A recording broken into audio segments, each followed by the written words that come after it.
If Sam claims he's a naughty boy, then I can claim I'm a naughty girl. Oh Sam, I blame you for this. I've now got 2 more engines that are exactly the same as yours, and this is the one I'm testing with a short goods train. It is the Peckett B2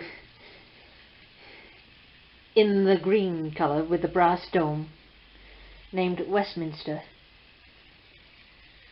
Now I know this is breaking up my theme of LMS GWR and LNER, to be fair, but then again I've already broken it up with the 2 little terriers that I've got.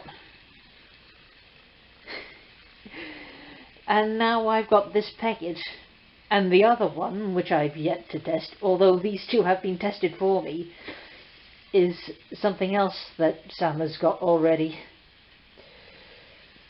So I know I didn't want any more than 20 engines, but